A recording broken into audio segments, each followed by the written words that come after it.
PA ಯಾರು ಬೇಕಾದ್ರೂ ಎಷ್ಟು ಬೇಕಾದ್ರೂ PA ಹಾಕ್ಬೋದು. ಅದಕ್ಕೆ ಯಾವುದೇ ಬಾರ್ ಇಲ್ಲ, ಅದಕ್ಕೆ ಯಾವುದೇ ಕಂಡೀಷನ್ಸ್ ಇಲ್ಲ. SIT ತನಿಖೆಗೂ ಸುಪ್ರೀಂ ಕೋರ್ಟ್ PA ಡಿಸ್ಮಿಸ್ ಮಾಡಿರೋದಕ್ಕೂ ಏನ್ ಸಂಬಂಧ?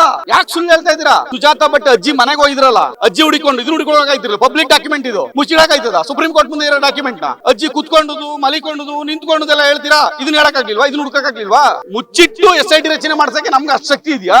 ಏನ್ ಮುಚ್ಚಿಟ್ಟಿದೀವಿ? ಯಾವ್ದನ್ನ ಮುಚ್ಚಿಟ್ಟಿದೀವಿ? ಯಾವಾಗ ಮುಚ್ಚಿಟ್ಟಿದೀವಿ ಹೇಳಿ ನೀವು? ಈ ಹೋರಾಟವನ್ನ ಯಾವುದೇ ಕಾರಣಕ್ಕೂ ಹತ್ತಿಕ್ಲಿಕ್ಕೆ ಸಾಧ್ಯವಿಲ್ಲ.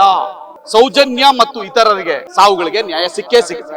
ಬೆಂಗಳೂರಿನ ಫ್ರೀಡಂ ಪಾರ್ಕ್ ಅಲ್ಲಿ ನ್ಯಾಯಕ್ಕಾಗಿ ಸಮಾವೇಶ ಅನ್ನುವಂತಹ ಬೃಹತ್ ಕಾರ್ಯಕ್ರಮ ಹಮ್ಮಿಕೊಂಡಿರುವಂತದ್ದು. ಕಾರ್ಯಕ್ರಮಕ್ಕೆ ಲಾಯರ್ ಪ್ರದೀಪ್ ಕುಮಾರ್ ಅವರು ಬಂದಿದ್ದಾರೆ. ಅವ್ರನ್ನೇ ಮಾತನಾಡ್ತಾ ಹೋಗೋಣ.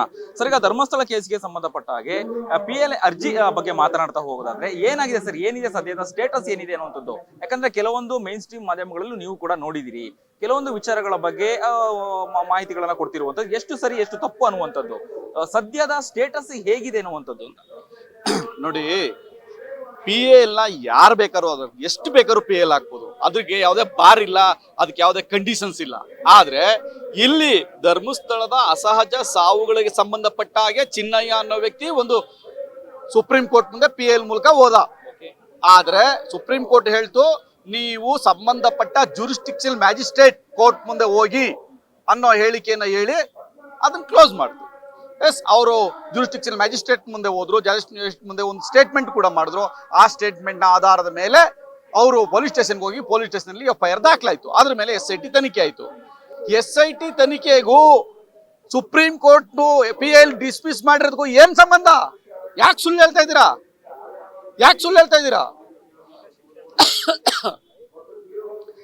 ಚಿನ್ನಯ್ಯನ ಹೇಳಿಕೆ 164 ಸ್ಟೇಟ್ಮೆಂಟ್ ಏನಿತ್ತು ನ್ಯಾಯಾಧೀಶರ ಮುಂದೆ, ತದನಂತರ ಅವರು SP ಕಚೇರಿಗೆ ಹೋಗಿ ತಾವು ಏನು ಹೇಳಿಕೆಯನ್ನ ಕೊಟ್ರು, ತಾವು ಏನು ದೂರನ್ನ ಕೊಟ್ರು, ಸಾಕ್ಷಿ ದೂರದಾರನಾಗಿ ಆ ಹೇಳಿಕೆ ಆಧಾರದ ಮೇಲೆ 39/25 FIR ರಿಜಿಸ್ಟರ್ ಆಯ್ತು. ಅದರ ಆಧಾರದ ಮೇಲೆ SIT ರಚನೆ ಆಯ್ತು. ಅದರ ಮುಂದುವರಿದ ಭಾಗವಾಗಿ ತನಿಖೆ ಸ್ಟಾರ್ಟ್ ಆಗಿದೆ, ತನಿಖೆ ನಡೀತಾ ಇದೆ. ಈ ಕ್ಷಣದವರೆಗೆ ತನಿಖೆ ನಡೀತಾ ಇದೆ. ಸರ್ಕಾರಕ್ಕೆ ಮೋಸ ಮಾಡಿದ್ದು ಅನ್ನುವಂಥದ್ದು ಎಲ್ಲಿ ಬರುತ್ತೆ ಪ್ರಶ್ನೆ ಅನ್ನುವಂಥದ್ದು ಈಗ ಸದ್ಯದ ಒಂದು ಚರ್ಚೆಗಳು ಆಗ್ತಿರುವಂತದ್ದು. ಸರ್ಕಾರಕ್ಕೆ ಯಾವ ರೀತಿಯಾಗಿ ಮೋಸ ಆಗುತ್ತೆ ಇದರಿಂದ? ಮುಚ್ಚಿಟ್ರು ಅನ್ನುವಂಥದ್ದು ಈ PA ಅರ್ಜಿ ವಜಾ ವಿಚಾರ ಅಲ್ಲ, ಮುಚ್ಚಿಟ್ಟ ಅವ್ರ್ಯಾರ ಸುಜಾತಾ ಭಟ್ ಅಜ್ಜಿ ಮನೆಗೆ ಹೋಗಿದ್ರಲ್ಲ, ಅಜ್ಜಿ ಹುಡುಕೊಳ್ಳೋಕಾಯ್ತಿರಲ್ಲ, ಪಬ್ಲಿಕ್ ಡಾಕ್ಯುಮೆಂಟ್ ಇದು, ಮುಚ್ಚಿಡಕಾಯ್ತದ? ಸುಪ್ರೀಂ ಕೋರ್ಟ್ ಮುಂದೆ ಇರೋ ಡಾಕ್ಯುಮೆಂಟ್ ನ ಅಜ್ಜಿ ಮನೆಗೆ ಹೋಗಿದ್ದೀರಾ? ಅಜ್ಜಿ ಕುತ್ಕೊಂಡುದು, ಮಲಿಕೊಂಡುದು, ನಿಂತ್ಕೊಂಡುದೆಲ್ಲ ಹೇಳ್ತೀರಾ? ಇದನ್ನ ಹೇಳಕ್ಕಾಗ್ಲಿಲ್ವಾ? ಇದನ್ನ ಹುಡುಕಾಗ್ಲಿಲ್ವಾ? ಇದನ್ನ ಯಾರು ಹೋಗಿ ವಿಠಲ್ ಗೌಡ್ರು ಸುಪ್ರೀಂ ಕೋರ್ಟ್ಗೆ ಫೈಲ್ ಕೆಳಗಡೆ ಹೋಗಿ ಮುಚ್ಚಿಟ್ಟು ಬಂದ್ಬಿಟ್ಟಿದ್ರಾ? ಯಾರಿಗೂ ಕಾಣದಂಗೆ ಯಾಕ್ರಿ ಸುಳ್ಳು ಹೇಳ್ತೀರಾ? ಸುಳ್ಳು ಹೇಳಕ್ ಒಂದು ಮಿತಿ ಇರ್ಲಿ. ಇದು ಪಬ್ಲಿಕ್ ಡಾಕ್ಯುಮೆಂಟ್, ಯಾರಿಗೆ ಎಲ್ಲಿ ಬೇಕಾದ್ರೂ ಸಿಗುತ್ತೆ, ಮುಚ್ಚಿರೋ ಪ್ರಶ್ನೆನೇ ಇಲ್ಲ. ಈಗ PA ಆಗಿರ್ತಕ್ಕಂಥದ್ದು ವಿಠಲ್ ಗೌಡ್ರು, ಇನ್ನೊಂದು PA ಆಗಿರ್ತಕ್ಕಂಥದ್ದು ಬೇರೆ ಬೇರೆ ವ್ಯಕ್ತಿ, ಅದೇ ಊರ್ನವರು. 2 PA ಈಗ 10 PA ಬೇಕಾದ್ರೆ ಹಾಕ್ಲಿ, ಇಟ್ ಇಸ್ ಎ ರೈಟ್. ಅವರು ಇಲ್ಲಿ ಆಗಿರ್ತಕ್ಕಂಥ ಅಸಹಜ ಸಾವುಗಳು, ಆಗಿರುವಂತ ಅಕ್ರಮ ದಂಧೆ, ಭೂ ಒತ್ತುವರಿ, ಈ ಎಲ್ಲ ಕ್ರಮಗಳ ಬಗ್ಗೆ ಕೇಳಲಿಕ್ಕೆ ರೈಟ್ ಇದೆ. ಕೇಳ್ತೀವಿ, ಆಗ್ತೀವಿ, ತಪ್ಪೇನಿದೆ? ನೀವು ಏನಾದ್ರೂ ಮುಚ್ಚಿಟ್ಟು SIT ರಚನೆ ಮಾಡ್ಸಕ್ಕೆ ನಮ್ಗೆ ಅಷ್ಟು ಶಕ್ತಿ ಇದೆಯಾ? ಏನ್ ಮುಚ್ಚಿಟ್ಟಿದೀವಿ? ಯಾವ್ದನ್ನ ಮುಚ್ಚಿಟ್ಟಿದೀವಿ? ಯಾವಾಗ ಮುಚ್ಚಿಟ್ಟಿದೀವಿ ಹೇಳಿ ನೀವು? ಪ್ರತಿ ಸುಳ್ಳನ್ನ ಹೇಳಿ ಜನರಿಗೆ ದಾರಿ ತಪ್ಪಿಸುವ, ದಿಕ್ಕು ತಪ್ಪಿಸುವ ಕೆಲಸವನ್ನ ಪದೇ ನೀವು ಮಾಧ್ಯಮಗಳಾಗಿ, ಕೆಲವು ಮೈನ್ ಸ್ಟ್ರೀಮ್ ಮಾಧ್ಯಮಗಳು ಮಾಡ್ತಾ ಇದ್ರಲ್ಲ, ಇದರಿಂದ ನೀವು ಯಾವುದೇ ಕಾರಣಕ್ಕೂ ಸಕ್ಸೀಡ್ ಆಗಕ್ಕೆ ಸಾಧ್ಯ ಇಲ್ಲ. ನೀವೇನು ಆಪಾದನೆ ಮಾಡ್ತಿದ್ರಲ್ಲ, NRI ಅದೆಲ್ಲ ಕಾಶ್ಮೀರ ಫೈಲು, ಕೇರಳ ಫೈಲ್ಸ್, ದುಡ್ಡು ಬಂದ್ಬಿಟ್ಟಿದೆ ಅಲ್ಲಿ. ನಿಮ್ ಬಗ್ಗೆನೂ ತನಿಖೆ ಆಗ್ಬೇಕು, ನಿಮ್ ಬಗ್ಗೆ ಫಸ್ಟ್ ತನಿಖೆ ಆಗ್ಬೇಕು. ಅವಾಗ ಗೊತ್ತಾಗುತ್ತೆ ನೀವು ಯಾರ ಜೊತೆ ಲಿಂಕ್ ಅಲ್ಲಿ ಇದೀರಿ ಅಂತ. ನೀವು ಯಾರ ಜೊತೆ ವಾಟ್ಸ್ಆಪ್ ಕಾಲಲ್ಲಿ ಲಿಂಕ್ ಅಲ್ಲಿ ಇದ್ದೀರಾ ಗೊತ್ತಾಗುತ್ತೆ. ಈ ರಾಜ್ಯ ಜನತೆ ಗೊತ್ತಾಗಬೇಕು ಯಾವ ಮೈನ್ ಸ್ಟ್ರೀಮ್ ಮಾಧ್ಯಮಗಳು ಯಾರ ಜೊತೆ ಲಿಂಕ್ ಅಲ್ಲಿ ಇದ್ದಾರೆ, ಯಾರ ಜೊತೆ ರಾತ್ರಿ ಸಂಬಂಧ ಇಟ್ಕೊಂಡಿದ್ದೀರಿ ಅನ್ನೋದು ಈ ರಾಜ್ಯ ಜನತೆ ಗೊತ್ತಾಗಬೇಕು. ಅವಾಗಲೇ ಸತ್ಯ ಹೊರ ಬರೋದು. ಸತ್ಯವನ್ನ ಬೆಳಕು ಚೆಲ್ಲಿ ಅಂತಂದ್ರೆ ಸುಳ್ಳನ್ನ ಚೆಲ್ತೀರಾ? ಸತ್ಯವನ್ನ ಸಮಾಧಿ ಮಾಡ್ತಾ ಇದ್ದೀರಾ? ಕಳೆದ 16 ವರ್ಷಗಳಿಂದ ಆಗಿರ್ತಕ್ಕಂಥ ಈ ಅಸಹಜ ಸಾವುಗಳಿಗೆ ನ್ಯಾಯ ಸಿಕ್ಕಿದ್ಯಾ? ಅದನ್ನ ಪ್ರಶ್ನೆ ಮಾಡಬಾರ್ದಾ? ಯಾಕೆ ಪ್ರಶ್ನೆ ಮಾಡಬಾರ್ದು? ಅಲ್ಲಿ ಒಂದು ಬುಡ ಸಿಕ್ಕಿಲ್ಲ ಅಂದ್ರಿ, ಬುಡ ಸಿಕ್ಲಿಲ್ವಾ? ನೀವು ಹೇಳಿದ್ದ ಯಾವ್ದಾದ್ರು ನೀವು ಮಾತ್ರ ನೀವು ಇನ್ವೆಸ್ಟಿಗೇಷನ್ ಮಾಡ್ತೀರಲ್ಲ, ನಿಮ್ದು ಯಾವ್ದು ಇನ್ವೆಸ್ಟಿಗೇಷನ್ ಮಾಡಿ ಇದನ್ನು ಷಡ್ಯಂತ್ರ ಅಂದ್ರಲ್ಲ, ಯಾವ ಷಡ್ಯಂತ್ರ ಹೇಳಿ? ಷಡ್ಯಂತ್ರ ಅಂತ ಹೇಳಿದ್ರಲ್ಲ, ಒಂದು ಷಡ್ಯಂತ್ರವನ್ನು ಪ್ರೂವ್ ಮಾಡಕ್ಕಾಗಿದ್ಯಾ? ಒಂದೇ ಒಂದು ಷಡ್ಯಂತ್ರ ಪ್ರೂವ್ ಮಾಡಕ್ಕಾಗಿದ್ಯಾ? ಆಗಿಲ್ಲ, ಆಗುವುದೂ ಇಲ್ಲ. ಯಾಕೆ ಅಂತ ಯಾಕೆ ಯಾಕೆ ಆಗಲ್ಲ ಷಡ್ಯಂತ್ರ ಮಾಡಿಲ್ವಲ್ಲ. ನಾವು ಸತ್ಯ ಕೇಳ್ತಾ ಇದೀವಿ. ಸೌಜನ್ಯ ಸಾವು ಆಗಿದೆ, ರೇಪ್ ಆಗಿದೆ, ಮರ್ಡರ್ ಆಗಿದೆ, ಆನೆ ಮಾವುತ ಸತ್ತಿದ್ದಾನೆ, ಯಮುನಾ ಸತ್ತಿದ್ದಾಳೆ, ಪದ್ಮಲತಾ ಸತ್ತಿದ್ದಾಳೆ, ನಾಗವಲ್ಲಿ ಸತ್ತಿದ್ದಾಳೆ. ಅವಕ್ಕೆ ಆರೋಪಿಗಳು ಸಿಕ್ಕಿದ್ರಾ? ಸಿಕ್ಕಿಲ್ಲ. ಷಡ್ಯಂತ್ರನೂ ಆಗಿದೆ. ಷಡ್ಯಂತ್ರ, ಅದೇ ಷಡ್ಯಂತ್ರ.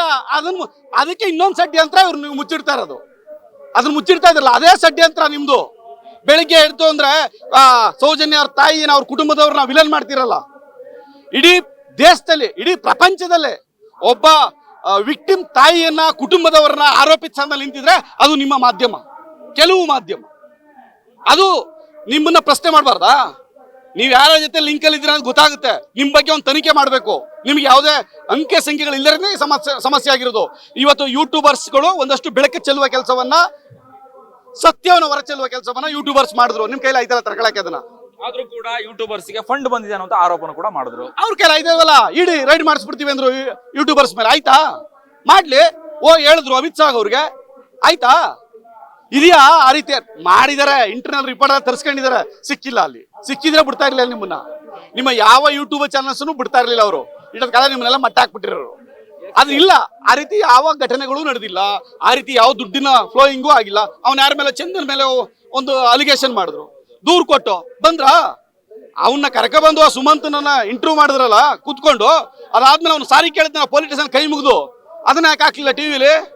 ಯಾಕೆ ಅದನ್ನ ಅವ್ನು ಕೂತ್ಕೊಂಡು ಮಾಡ್ಲಿಲ್ಲ? ನಾಚಿಕೆ ಆಗಲ್ವಾ ನಿಮ್ಗೆ? ಒಂದ್ ಸ್ವಲ್ಪನಾರು ಮಿನಿಮಮ್ ಎಥಿಕ್ಸ್ ಇಟ್ಕೊಂಡು ನೀವು ನಡೆಸಿ ಮಾಧ್ಯಮವನ್ನ. ಮಾರಿಕೊಂಡ ಮಾಧ್ಯಮ ಆಗೋದು ಬೇಡ. ಒಂದು ಪಕ್ಷದ ಏಜೆಂಟ್ ತರ ಮಾಧ್ಯಮ ಆಗೋದು ಬೇಡ. ಯಾರೋ ವ್ಯಕ್ತಿಯ ಪರವಾದ ಮಾಧ್ಯಮ ಆಗೋದು ಬೇಡ. ಮಾಧ್ಯಮ ಅಂದ್ರೆ ಸ್ವತಂತ್ರವಾಗಿರ್ಬೇಕು. ಇಂಡಿಪೆಂಡೆಂಟ್ ಮಾಧ್ಯಮ ಇರಲಿ. ಸತ್ಯವನ್ನ ಹೊರಚೆಲ್ಲಿ ಜನಗಳಿಗೆ ಜನ ತೀರ್ಮಾನ ಮಾಡ್ತಾರೆ.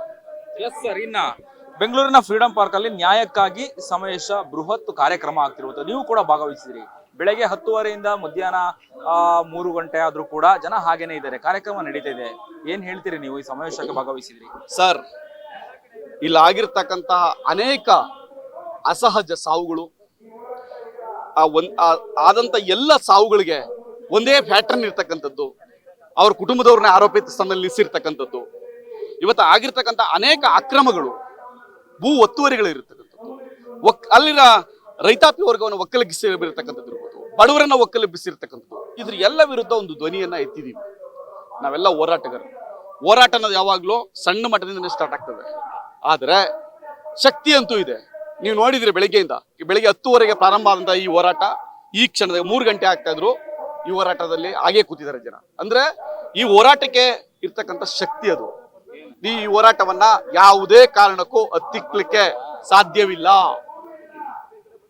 ಈ ಹೋರಾಟ ಯಶಸ್ವಿ ಆಗುತ್ತೆ. ಸೌಜನ್ಯ ಮತ್ತು ಇತರರಿಗೆ ಸಾವುಗಳಿಗೆ ಆಗಿರ್ತಕ್ಕಂಥ ಸಾವುಗಳಿಗೆ ನ್ಯಾಯ ಸಿಕ್ಕೇ ಸಿಗುತ್ತೆ.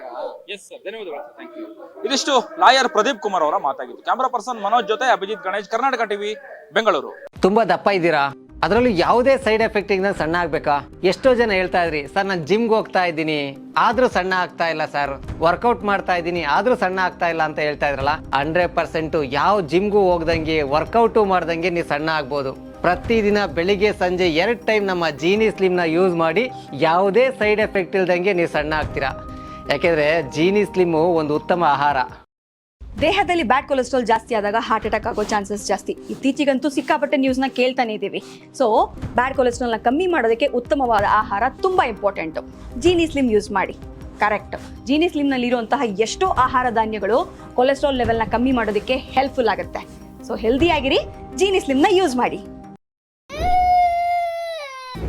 ನಿಮ್ಮ ಮಗು ಅಳ್ತಿದ್ಯಾ? ಹಾಗಾದ್ರೆ ನಿಮ್ಮ ಮಗುವಿಗೆ ಜೀನಿ ಸರಿ ಇಟ್ಕೊಡಿ. ಯಾಕಂದ್ರೆ ಜೀನಿ ಸರಿ ಇಟ್ಟು ನಿಮ್ಮ ಮಗುವಿಗೆ 100% ಸರಿಯಾದ ಆಹಾರ. ನಿಮ್ಮ ಮಗು ನೆಮ್ಮದಿಯಾಗಿ ನಿದ್ದೆ ಮಾಡಬೇಕಾ, ದಷ್ಟಪುಷ್ಟವಾಗಿ ಬೆಳಿಬೇಕಾ? ಹಾಗಾದ್ರೆ ಜೀನಿ ಸರಿ ಇಟ್ಟು ಕೊಡಿ. ಎಲ್ಲಾ ಮೆಡಿಕಲ್ ಶಾಪ್ಗಳು, ದಿನಸಿ ಅಂಗಡಿಗಳು, ಸೂಪರ್ ಮಾರ್ಕೆಟ್ಗಳಲ್ಲಿ ಲಭ್ಯ. Karibasaveshwara agri India private limited ರವರ ನಂಬರ್ 1 ಸ್ಪ್ರಿಂಕ್ಲರ್ ಪೈಪ್.